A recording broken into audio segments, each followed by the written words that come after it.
Oman के साहिल के करीब ऑयल टैंकर पर प्रोजेक्टाइल से हमला किया गया, जिसके नतीजे में जहाज नाकारा हो गया। बरतानवी मैरीटाइम ट्रेड ऑपरेशंस एजेंसी के मुताबिक हमले में जहाज के इंजन रूम को नुकसान पहुंचा, ताहम अमला महफूज रहा। गैर मुल्की मीडिया के मुताबिक हमले के बाद फौरी तौर पर किसी माहौलियाती नुकसान या तेल के रसाव की इत्तला नहीं मिली। ओमान के साहिल के करीब ऑयल टैंकर पर प्रोजेक्टाइल से हमला किया गया, जिसके नतीजे में जहाज नाकारा हो गया। बरतानवी मैरीटाइम ट्रेड ऑपरेशंस एजेंसी के मुताबिक हमले में जहाज के इंजन रूम को नुकसान पहुंचा, ताहम अमला महफूज रहा। गैर मुल्की मीडिया के मुताबिक हमले के बाद फौरी तौर पर किसी माहौलियाती नुकसान या तेल के रसाव की इत्तला नहीं मिली। अमरीका ने ईरानी पासदारान इनकलाब के आला कमांडर्स के बारे में मालूमात फराहम करने पर $1 करोड़ तक इनाम का ऐलान कर दिया है।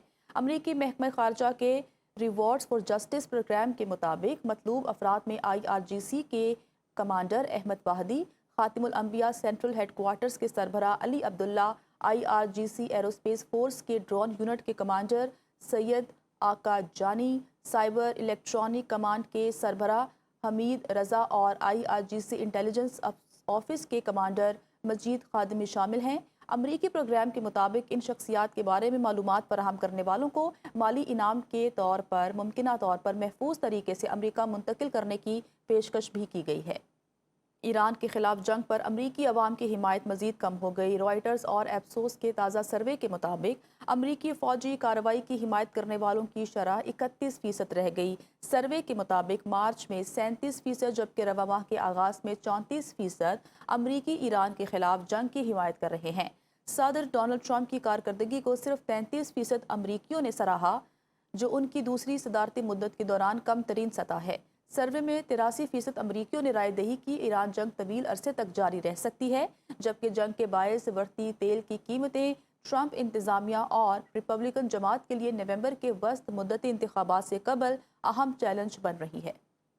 अमरीका ने ईरान को जौहरी हथियार हासिल करने से रोकने के अज़्म का एक बार फिर इयादा किया। नायब सदर JD वेंस का कहना है कि मशरिक़ वस्ता में अमरीकी मौजूदगी का बुनियादी मकसद ईरान के जौहरी अज़ाइम को रोकना है, जबकि वाशिंगटन के पास तेहरान से निमटने के लिए कई ऑप्शंस मौजूद हैं। JD वेंस के मुताबिक ईरान की तवानाई की तिजारत पर दबाव डालना इसे रोकने का मौसर तरीका है, जबकि तेल और गैस की तिजारत में रुकावट डालने की सूरत में ईरान को कीमत चुकाना होगी। अमरीकी नायब सदर ने दावा किया है कि अमरीका आपने हुर्मस के जरिए तेल की तरसील जारी रखने में कामयाब है। आपने हुर्मस में हालिया कशीदगी के बायस आलमी तवानाई की सप्लाई भी शदीद दबाव का शिकार है।